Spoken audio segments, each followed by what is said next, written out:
of us are getting ready for a night out, I'm sure, and it will be a whole lot easier as from Monday. Well, the recreation and entertainment industries will be allowed to operate at 50% capacity. But now we're joined by Ms. Wendy Alberts, CEO of the Restaurant Association of South Africa, to find out what this will mean then for the industry. Ms. Alberts, thank you so much for your time and good morning to you. I mean, surely this is great news for the industry. What does this then mean for restaurateurs? Absolutely. You know, the long-awaited move to level 1 has been on the cards for the last month or 6 weeks. We've certainly been pushing hard to get to this level, to also lift the restrictions on the bars and pubs. You know, they feel very discriminated in this process. And the curfew has also not been viable for the industry. It's been the mad hour, which we've always said for weeks. So that certainly is going to allow our patrons to relax and enjoy an evening out. And we'll move through the stages and hopefully in a very short space in time the entire lockdown will be lifted. The reality, though, however, on the other hand, is some restaurateurs and restaurant owners haven't been so lucky. You were just telling me that, unfortunately, there's been a handful that had to close. Absolutely. You know, as much as this is a celebration for many restaurants, we've lost a large portion of the industry which we have to rebuild. And it's a very emotional time because these operators that have survived through this time really have done through tenacity. And we're also living by the luck of the landlord. You know, a lot of our operations have stayed open to the support of the landlord, and we can only appeal to the landlord that the decision in moving forward and saving this industry rests largely on their shoulders. And I know it sounds a tall order for us always to be saying, but we can't return to those big leases.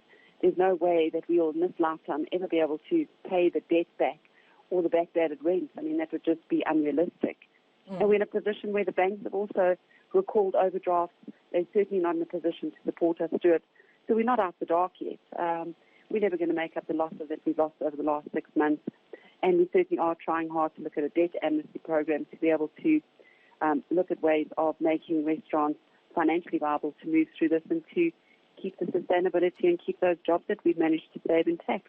Absolutely. And speaking of which then, are you satisfied with the restrictions that the President has still instilled, even under level 1? There's still at least a capacity that, you know, restaurant owners have to still abide by. Those measures still have to be respected because we were trying to avoid a second wave here of infections. You know, there is some confusion again. As we said from the onset, clear communication is paramount to the success of anything. So the picture, little things that were put out yesterday certainly were confusing. There is no restriction on restaurants provided their social distancing. They will clear that up with their communications team today.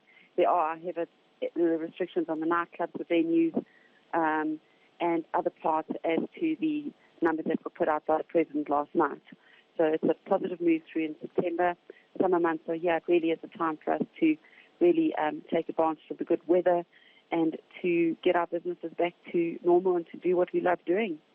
You know, on the other hand, Wendy, some patrons may think that level 1 means that we're out of the clear. We're all clear and we can basically go back to business as usual. This isn't the case. And I know that restaurant owners, some of them at least, have encountered problems with some patrons walking in without their masks. I mean, how have you been dealing with this? And also, what do you plan to do now that we've moved to level 1? Again, as we now move to level 1, you're absolutely right. We need to appeal again to the consumer to please adhere and respect the protocols and the directives which are not set by the industry. So we certainly are hoping that they will still continue to be respectful of what needs to be done in order for us to keep our businesses open and to safeguard the entire country. You know, again, like I said, in level 2, the more compliant we are and the more supportive we are, the quicker we can move out of each stage. So it is really everyone's responsibility to play the role, not only in the restaurant sector, but in all sectors. You know, wherever you go to, a shopping centre, a supermarket, or any other kind of activity you might engage in. I think it's everyone's responsibility to do that, and I think there's a lot of relief. The international borders are open. The curfew is certainly a good positive. So it really is a moment for us to pivot and take this opportunity to move into the Bible and to hopefully move into a space of recovery. Wendy Alberts, thank you so much for joining us.